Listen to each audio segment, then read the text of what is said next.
रस मार्ग का प्रवर्तन। भक्ति काल में रसिक शेखर स्वामी हरिदास जी ने जिस एकांतिक रस रीति को प्रवर्तित किया था, उसका हर हराता नद जैसा रूप श्री बिहारिणी दास जी में देखने को मिला। प्रवर्ती उपासक फिर एकांतिक साधना में लगे, परंतु प्रवाह चलता रहा। भगवत रसिक जी के समय में अनेक विचिकित्साएं समाज, धर्म और संप्रदाय के सामने थीं।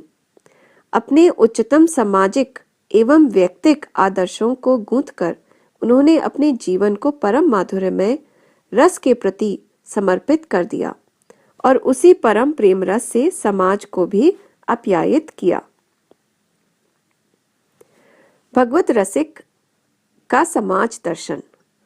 भगवत रसिक जी ने जिस समाज की रचना का आदर्श सामने रखा था, उसमें प्रत्येक व्यक्ति से उनकी अपेक्षा थी कि वह भक्त बने। केवल भक्त ही नहीं, रसमर्मी रसिक बने।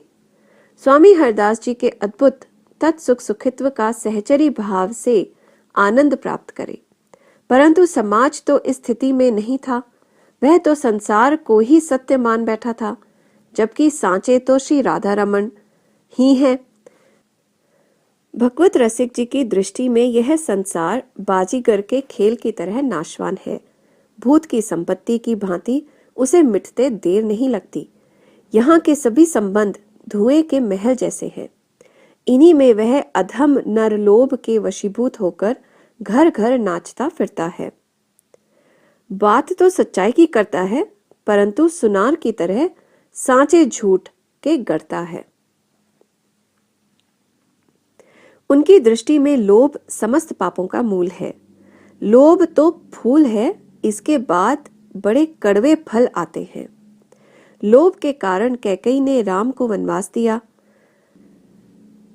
सत्राजित ने मणि ले ली। इसलिए यदि रसिकों का संग करना हो तो पहले देह, गेह, सुत, संपत्ति, पत्नी सभी में से लोभ त्याग दे, तभी हरि का प्रेम हृदय में समा सकता है। धन का लोभ जगत में सर्वत्र देखने में आता है। पैसों की ही सब जगह पूछ है। और तो और गुरु, चेला और पत्नी भी पैसों के चक्कर में लगे रहते हैं। इससे जप, तप, योग, विराग, ज्ञान, धीरज, धर्म सभी नष्ट हो जाते हैं।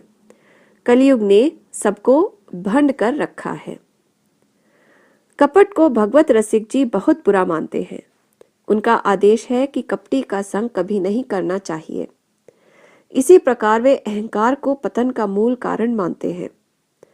भगवत रसिक जी को सामान्य जन के लोभी, दंभी, कपटी होने पर तो आपत्ति है ही, परंतु जब कोई भक्त का वेश धारण करने के बाद भी उन्हीं प्रवृत्तियों में डूबा रहता है, तो उनका ही नहीं, भगवान का हृदय भी फटने लगता है।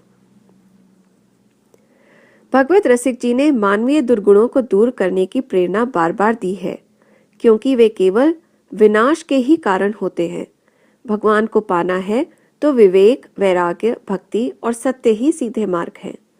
भगवान को वे ही सच्चे लोग प्रिय हैं जिनमें लोभ और छल नहीं हो, अपितु दया, परोपकार, निस्पृहता जैसे सद्गुण विद्यमान हो।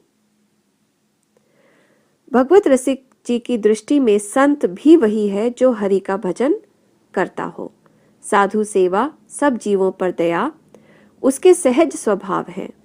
हिंसा, लोभ, दंभ, छल आदि को जिसने विष के समान त्याग दिया हो, जिसमें सहनशीलता, उदारशायता, धैर्यशीलता और विवेक हो, जो सत्य एवं सर्वप्रिय भाषण करता हो, जो अनन्य व्रत, इंद्रजीत और निर्भिमानी हो, ऐसे ही संत जगत को पवित्र करते हैं।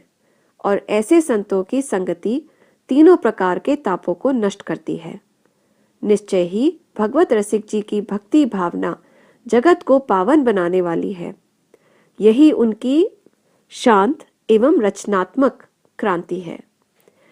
व्यक्तिक अवगुणों को दूर कर सद्गुणों को अंगीकार करने की बात भगवत रसिक जी ने भांति भांति से कही है। यही धर्म का सच्चा मार्ग है, विकास का सच्चा आधार है।